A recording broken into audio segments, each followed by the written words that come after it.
ओम नमः शिवाय। इस मिस्टिकल जर्नी में आपका स्वागत है।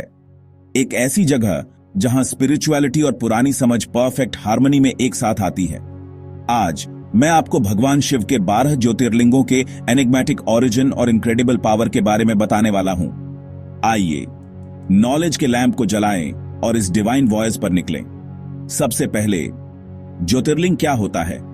यह वर्ड ज्योति, जिसका मतलब लाइट है, और लिंग, जो शिव का सिंबल है, से मिलकर बना है।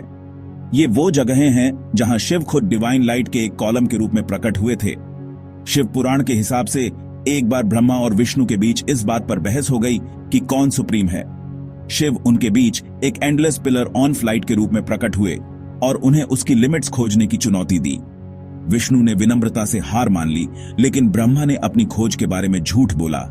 शिव नाखुश होकर ब्रह्मा को श्राप दिया और इस तरह ज्योतिर्लिंग का जन्म हुआ, जो अनंत अथाह दिव्यता का सिंबल है। अब आइए 12 ज्योतिर्लिंगों की यात्रा करें। हर एक यूनिक है, हर एक अपनी एनर्जी दे रहा है।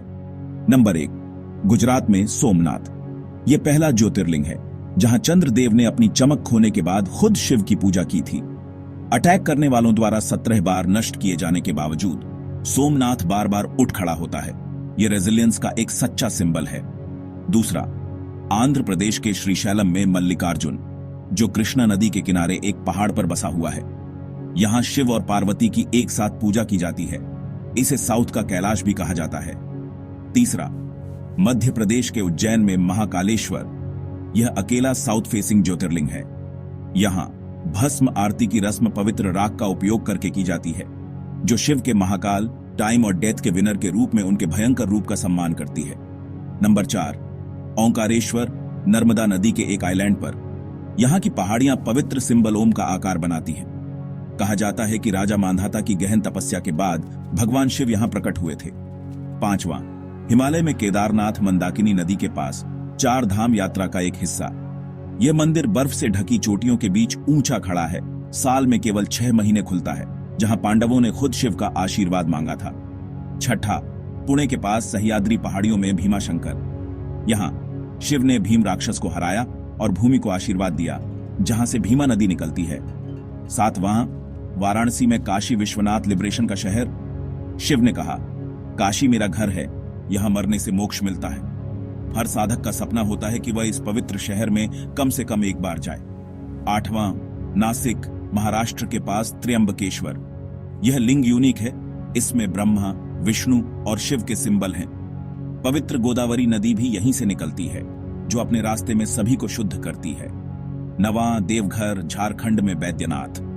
यहां रावण ने शिव को लंका ले जाने की कोशिश की, लेकिन शिव ने वहीं रहना पसंद किया और भूमि को रावणेश्वर के रूप में आशीर्वाद दिया। 10वां, गुजरात के द्वारका के पास नागेश्वर। यह वह जगह है जहां शिव ने अपने भक्त सुप्रिया को एक राक्षस से बचाया था, जिससे प्रोटेक्टर के रूप में उनकी भूमिका फिर से कंफर्म हुई। 11वां, तमिलनाडु में रामेश्वर, लीजेंडरी राम सेतु के पास। यहां भगवान राम ने लंका पार करने से पहले खुद लिंग स्थापित किया था, जिससे यह सभी स्पिरिचुअल पिलग्रिम्स के लिए एक इंपॉर्टेंट स्टॉप बन गया।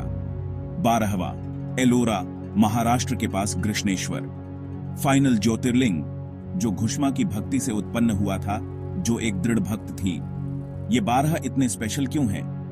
कहा जाता है कि इन जगहों पर जाने से, या यहां तक कि उनके नाम का पाठ करने से 7 जन्मों के पाप धुल जाते हैं। 12 ज्योतिर्लिंग स्तोत्रम का जाप करने से आपके जीवन में शिव की कृपा आती है। हर ज्योतिर्लिंग एक एनर्जी सेंटर है, एक ऐसी जगह जहां आत्मा और सुप्रीम कॉन्शियसनेस मिलते हैं। तो यह रहा भगवान शिव के 12 ज्योतिर्लिंगों के माध्यम से मिस्टिकल जर्नी। हर एक डिवाइन एनर्जी और अनंत आशा का प्रतीक है। अगर आपको ये वीडियो इनलाइटनिंग और इंस्पायरिंग लगा, तो ऐसे और स्पिरिचुअल जर्नी के लिए लाइक, शेयर और सब्सक्राइब करें। कमेंट्स में मुझे बताएं, आपने कितने ज्योतिर्लिंगों का दौरा किया है। जय भोलेनाथ, हर हर महादेव।